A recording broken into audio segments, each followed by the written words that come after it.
गरीब माँ और 5 बेटियों का गाजर घर। बाबूजी, रोटी बना दी है, खा लीजिएगा, मैं खेत पर जा रही हूँ। तभी खटिये पर से बूढ़ा रामा खांसते हुए बोला। अरे बहू, ये ले, मेरी शॉल लेती जा, बाहर बड़ी ठंड पड़ रही है। नहीं बाबूजी, इसकी जरूरत आपको ज्यादा है, क्योंकि घर में ओढ़ने को एक भी कंबल नहीं। माँ, आज हम तीनों भी आपके साथ चलेंगे खेत पर। पर बच्चों, तुम्हारे पास स्वेटर भी नहीं, सर्दी लग जाएगी। माँ, जल्दी तो आपको, गुलिया दीदी और तानी दीदी को भी लगेगी। अगर हम सब एक साथ मिलकर खेत पर काम करेंगे तो ज्यादा पैसे आएंगे और फिर हम कंबल खरीद लेंगे। मेरा राजा बेटा कितना समझदार हो गया है, माँ के दुख को समझने लगा है। सरिता अपने बच्चों के साथ खेत पर आती है, जो कि जंगल के पास पड़ता था। बच्चों, हमें आज के आज खेत जोतकर गाजर की फसल बोनी है। सरिता की चारों बेटियां और राजा भी कड़ी मेहनत से बंजर खेत को जोतते हैं और फिर सब मिलकर खेती करते हैं। दिन बीतते हैं। एक रोज जब सरिता घर आती है तो वो अपने पति को घर में जुआ खेलते देखती है। अरे बिरजू, भूख लगी है, ये ले, दारू तो घूंट मार ले। अरे खाली दारू, इसके साथ कुछ चखना मिल जाता तो मजा आ जाता। अरे देख बिरजू, तेरी लुगाई आ गई। बिरजू को घर में जुआ खेलते देखकर सरिता बौखला कर बोली। अजी, तुमको शर्म नहीं आती? घर में जुआ खेलते और दारूबाजी करते। तो फिर बोली, अरे जानती नहीं, पति परमेश्वर होता है और पत्नी की जगह पति के पैरों में होती है। चल जल्दी से मेरे लिए अंडा ऑमलेट बना और गरम रोटी भी। तुम्हें अब मुफ्त का खिलाने को राशन नहीं मेरे पास। 6 बच्चे हो गए हैं, जानती भी हो इन सबका पेट कितनी मुश्किल से पाल रही हूँ मैं। तुम्हें तो जिम्मेदारी से मतलब ही नहीं। घर में बूढ़ा बीमार पिता है, तुम तो कमाने गए थे ना, फिर क्या हुआ? आते ही पैसे मांगने लगी। पति ने खाया पिया कि नहीं ये तेरा बाप पूछेगा। नशे में तो बिरजू सरिता से अकड़ते हुए अपनी चमड़े की चप्पल निकालकर उसे बहुत पीटता है। ये ले, और लड़ाएगी जुबान? मैं कमाता नहीं तो क्या इस घर में मेरी इज्जत नहीं होगी? ये ले।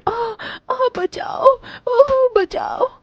माँ को मत मारो पिताजी। तभी लड़खड़ाते हुए बिछौने से उठकर बूढ़ा रामा कहता है, अरे निकम्मे, छोड़ दे बहू को, निकल जा इस घर से तू, और फिर कभी शक्ल मत दिखाना। अरे ये मेरा घर है, मैंने बनाया है इसे। बिरजू चला जाता है। तभी रामा रोते हुए बोलता है, अरे जाने कैसे उड़ाऊं बेटे को जन्म दे दिया है मैंने। मेरे हाथों भारी गलती हो गई जो इसे तेरी शादी कराई। बहू, माफ कर दे मुझे। पर उस 5 बेटियों के भरी माँ का दुख इतना ही नहीं था कि एकदम से जोरदार तूफान उठा और झोपड़ी की छत हवा के झोंके से उखड़ कर गिर गई। हे भगवान, इतना भयंकर तूफान! तानी, गुड़िया, अंजू, तुम तीनों सोनी, राजा और मुनिया को लेके बाहर निकलो। मैं दादाजी को लेकर आती हूँ। उठिए बाबूजी। नहीं बहू, तू जा, मेरा समय आ गया है। तुझे उन 5 बच्चियों की सौगंध, तेरे बाद उन्हें देखने वाला कोई नहीं। जा बहू, जा। सरिता के बाहर निकलते ही पूरी झोपड़ी गिर जाती है। सरिता छाती पीट पीट कर रोने लगती है। बाबूजी। अरे कैसा निर्दयी है रे तू ऊपर वाले! क्या मिला आखिर, क्या मिला तुझे मेरा घर उजाड़ कर? तू खुद तो अपने घर में सो रहा है और मेरी 5 बेटियों को बेघर कर दिया। जवाब दे, तू बोलता क्यों नहीं? सरिता को टूट कर रोता देखकर उसकी 5 बेटी भी बिलख बिलख कर रोती है। चुप हो जाओ माँ, रो मत। माँ, मुझे जल्दी ठंड लगती है। हे भगवान, इतनी बर्फ गिर रही है, मुझे इस ठंड से अपने बच्चों को बचाना होगा। सरिता सबका दरवाजा खटखटाती है, मगर कोई भी मुसीबत में उसकी मदद नहीं करता।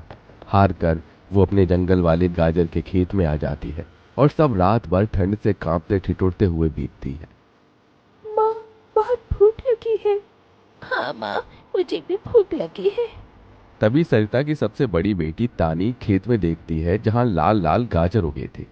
देखो माँ, हमारे खेत में तो गाजर तैयार हो गए हैं। फिर तानी अपने सभी भाई बहनों को गाजर तोड़ कर देती है। ये लो मेरी बहनों, गाजर खा लो। अपनी बेटियों को ठंड में ऐसे देख उस गरीब माँ का मन अपार दुख से भर जाता है। अपनी इस गरीब लाचार माँ को माफ कर देना बच्चों, तुम्हें ये ठंड भोगना पड़ रहा है। तभी एकदम से दिन का माहौल रात सा हो जाता है और तेजी से बर्फ गिरने लगती है। बाप रे बाप, एकदम से इतनी ठंड, ऐसे तो बिना घर के हम बच नहीं पाएंगे। तभी सरिता अपना आंचल उन पर उड़ाती है, मगर बच्चे थरथरा उठते हैं कि एकदम से गुड़िया कहती है, माँ, तानी दीदी, हम अपना घर बना सकते हैं। मगर कैसे बिटिया, हमारे पास पैसे भी तो नहीं। माँ देखो, हमारे खेत में कितने सारे गाजर उगे हैं, हम इसी से अपना घर तैयार करेंगे, पर हम सबको साथ मिलकर मदद करनी होगी। राजा बेटा, जब तक कि हम गाजर घर तैयार नहीं कर लेते, तुझे अपनी छोटी बहनों का ख्याल रखना होगा। रखेगा ना? हाँ माँ, रखूंगा। सरिता आग जलाकर अपने दोनों सबसे छोटे बच्चों को उसके पास बिठा देती है और खुद अपनी चारों बेटियों के साथ उस भयंकर ठंड में गाजर घर बनाने लगती है। अंजू, सोनी, गुड़िया, तुम दोनों मुझे और तानी दीदी को गाजर तोड़ तोड़ कर दो, हम घर बनाते हैं। ठीक है माँ। गरीब माँ बेटियां मिलकर गाजर घर बनाती हैं, मगर घर एकदम से ढह जाता है, जिससे सरिता दुखी हो जाती है। कितनी मेहनत से ये गाजर घर बनाया था हमने, मगर सारी मेहनत बेकार चली गई। तभी चारों बेटियां रोते हुए जाकर अपनी माँ को हिम्मत देती हैं। जिंदगी की यही रीत है, हार की बात ही जीत है, थोड़े आंसू है थोड़ी हंसी, आज गम है तो कल है खुशी, जिंदगी की यही रीत है, हार के बाद ही जीत है। मेरी बच्चियों। रोते हुए सरिता अपनी बेटी को गले से लगा लेती है। वो फिर कोशिश करते हैं, कई बार उनका गाजर घर बिगड़ता है। तभी गुड़िया कहती है, माँ, अगर हम अपना गाजर घर मजबूत बनाने के लिए पहले लकड़ी फट्टे से ढांचा बना लें, तो फिर हमारा गाजर घर नहीं गिरेगा। सब ऐसा ही करते हैं, जिससे उस बार उनका गाजर का घर मजबूत बन जाता है। सरिता अपनी पांचों बेटियों और बेटे के साथ घर के अंदर आती है। तब जाकर उनके शरीर को गर्माहट महसूस होती है। अरे वाह माँ, दीदी, आप सबने कितना सुंदर गाजर घर बनाया है, और ये कितना गर्म भी है। तभी सरिता अपने बेटे बेटियों का मुंह देखती है। सबकी आंखों में भूख थी। मैं जानती हूँ तुम सबको भूख लगी है ना, अपनी माँ को एक दिन दे दो, मैं कल काम ढूंढ लूंगी। ठीक है, आज हम ये गाजर खाकर सो लेंगे। आप भी खा लो ना माँ, आपने 2 दिन से कुछ नहीं खाया। सोनी अपने नन्हे हाथों से अपनी गरीब माँ को गाजर खिलाती है। अगले दिन सरिता ठंड में इधर से उधर काम ढूंढने भटकती रहती है, मगर कोई उसे काम नहीं देता। इधर अब उसके खेत के गाजर भी खत्म हो गए थे, जिससे उसकी बेटियां भूखी थी और उसकी दुधमुही बेटी भूख से रोई जा रही थी। माँ, उन्हें को भूख लगी है, उसे खाना चाहिए। छोटे बच्चे खाना नहीं खाते राजा, इसे दूध पीना है।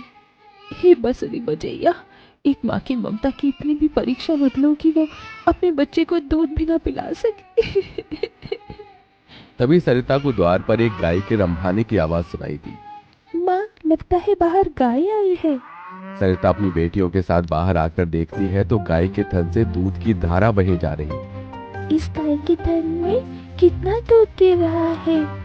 सरिता गाय का गर्म दूध अपनी बेटी को पिलाती है। तभी गाय उसके खेत में जाकर गोबर कर देती है, जिससे एकदम से जादू होता है और खेत लाल चमकदार गाजर से भर जाता है। माँ, ये तो कोई जादू गाय लगती है। देखो, हमारे खेत में कितने गाजर उगाए। हाँ गुड़िया, मैं जादुई गाय हूँ, मुझे वरदान प्राप्त है। जिस भी बंजर खेत में मैं गोबर करूँगी, वो फसल से भर जाएगी। मैं इससे पहले भी तुम्हारे खेत में आई थी। इसका मतलब गौ माता, आपकी वजह से उस वक्त भी मुझ गरीब के बंजर खेत में गाजर उगी थी। आपका कोटि कोटि धन्यवाद गौ माता। माँ तू काम ढूंढ रही थी ना, अब मैं ढूंढना। तुम तो कितना अच्छा गाजर का हलवा बनाती हो, और गाय के दूध से खोया, घी, दूध सब बनता है। तुम हलवा बनाकर बेचो। सरिता उस गाय के दूध से घी खोया तैयार कर लेती है और गाजर का हलवा बनाकर बेचने लगती है, जो कि लोगों को खाने में स्वादिष्ट लगता है। उसकी अच्छी कमाई होती है, जिससे उसकी आर्थिक स्थिति ठीक हो जाती है और वो गाय उसके गाजर घर के बाहर बंधी खेत के गाजर और घर दोनों की पहरेदारी दिया करती।